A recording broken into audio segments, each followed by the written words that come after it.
more greatly influenced by certain marketing. The global guidelines is an example of what we think is our commitment to be responsible to our consumers and to others.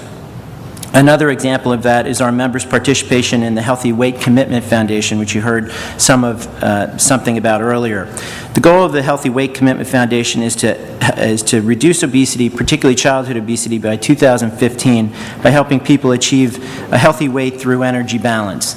The work of the foundation focuses on three critical areas where people spend most of their time: in the marketplace, in the workplace, and in schools. In schools, the foundation's Healthy Schools Partnership integrates nutrition education and physical education in a school-based curriculum to help kids develop healthy habits. The partnership successfully piloted the curriculum in schools throughout Kansas City, Missouri, and will expand the program to other cities and tribal communities this year. You cannot undertake an effort like this without measuring its value, whether it's working or not. An evaluation of that work is being done by UC Berkeley's Center for Health and Weight, Dr. Woodward Lopez's organization, previous panelist. Finally, in 2006, the beverage industry committed to change the beverage landscape in schools over the following 3 years. We pulled full-calorie soft drinks out of schools nationwide. Obviously, you already had your law in California earlier to that. We now offer lower and no-calorie beverages and smaller portion sizes. The implementation of the school beverage guidelines, which is also included in your material in this trifold document, is nearly complete in all of the 123,000 public and private schools in the United States, and a final report on the implementation will be available at the end of the year.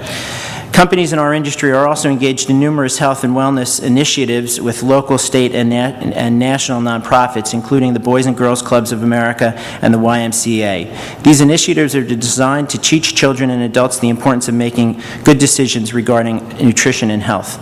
The companies are also engaged in other initiatives to highlight the importance of informed choices. These initiatives, we think, demonstrate the kind of commitments we believe are important to uphold as an industry. You've heard earlier from others today, and may again, that there's a wide range of products that are offered by our industry, from zero-calorie and low-calorie sodas to 100% juices, bottled water, and other beverages. The fact is that today, more and more Americans are drinking no and lower-calorie beverages than they did 10 or 15 years ago, yet obesity and overweight still continues as an epidemic in this country. That's why we as an industry are working to educate consumers about the importance of living an active, healthy, and balanced lifestyle. So thank you for the opportunity to discuss these issues with you, and I'm happy to stand for questions later. Thank you. First of all, let me thank Senator Padilla and Senator Flores for the opportunity to speak. I may be somewhat misplaced on this panel. I'm, in fact, a nutrition scientist, and I would welcome the opportunity to address some of the earlier questions. My name is Dr. Danielle Greenberg, and on behalf of my PepsiCo colleagues around the world, nearly 200,000 of us, I want to thank you for the opportunity of being here today. We've already heard a great deal about an important and complex topic, that of obesity, one that inspires a lot of passion, and we at PepsiCo share that passion. That is why we asked to participate on this panel and share our perspectives with you. Let me begin with my background. My training is as a behavioral neuroscientist. I was on the faculty of Cornell University Medical College for 15 years, doing research on obesity and the control of food intake. 8 years ago, I joined PepsiCo, and I am a member of our company's nutrition department. The issue at the heart of today's discussion, the need to address the growing prevalence of obesity in our nation and around the globe, is one in which we completely agree. Obesity is a serious public health issue. As a leading food and beverage manufacturer, we have an essential role to play in helping find solutions to this complex problem. And on that critical point, I think we also agree.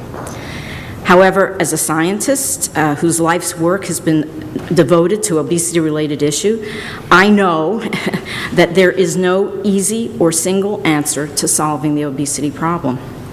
In fact, there is incontrovertible evidence that the causes of obesity are extremely complicated.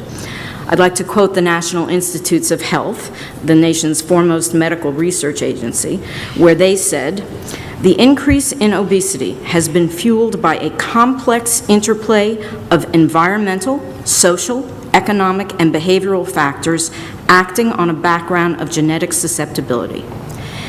In other words, there simply is not going to be a silver bullet solution to this problem because of its complexity, and certainly not a solution based on limiting the consumption of a single product or a type of product, be it soft drinks or any other food.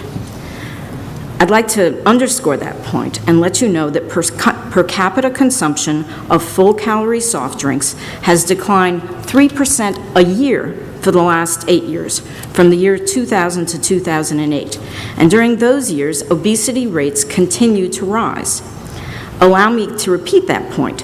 People are consuming fewer sugared sodas, yet obesity rates continue to rise. Nonetheless, PepsiCo has long recognized the vital role that we play and must continue to play in helping address the prevalence of overweight and obesity in our nation. We have been working steadily for more than 20 years to transform our beverage portfolio and help our consumers make informed nutrition choices. And let me give you a few examples. 2 decades ago, we began diversifying the health profile of our product portfolio. We acquired new lines of business, including Quaker Oats, Tropicana, Sobe, Naked Juice, while investing our research and development resources to develop lower-calorie products like Aquafina, G2, Propel Fitness Water, Pepsi Max, Trop 50, and zero-calorie Sobe Life Water. This transformation has broadened the range of choices we give consumers across the nutrition spectrum, including waters and juices, and it has enabled us to reach consumers who have been reluctant to convert to lower-calorie beverages in the past. We are committed to helping consumers make informed choices. To raise calorie awareness, 5 years ago, we voluntarily expanded the information on our labels to include the total calories for the entire package if it's intended as a single serving. And I think we showed you those bottles before. So we already have the nutrition information for the entire package, but admittedly, it's on the back of the pack. At about that same time, we launched a consumer website, PepsiProductFacts.com, which details all the nutrition and ingredient information, including the quantity of low-calorie sweeteners for every product in our beverage portfolio. And today, more than 50,000 people visit that site each and every month. We are partnering with other organizations, both inside and outside the food and beverage industries, to find and help develop solutions. We voluntarily signed to support the World Health Organization's Millennium Development Goals. We have joined with our industry colleagues to partner with the Clinton Foundation and the American Heart Association on childhood obesity initiatives. And through this effort, we have voluntarily removed full-calorie soft drinks from schools. PepsiCo's chairman and CEO, Indra Nooyi, played a seminal role in forming the Healthy Weight Coalition, which you heard about before, as a collaboration of more than 40 retailers, food and beverage manufacturers, non-governmental organizations, and educators committed to a multi-year effort to help reduce obesity, particularly among children. These efforts are changing the nutritional face of our business, steadily reducing the calorie footprint of our overall beverage portfolio. To put this into perspective, while total calorie intake for the average American has risen 9 to 10% over the last 30 years, we have reduced the calories in our drink portfolio by 11% in just the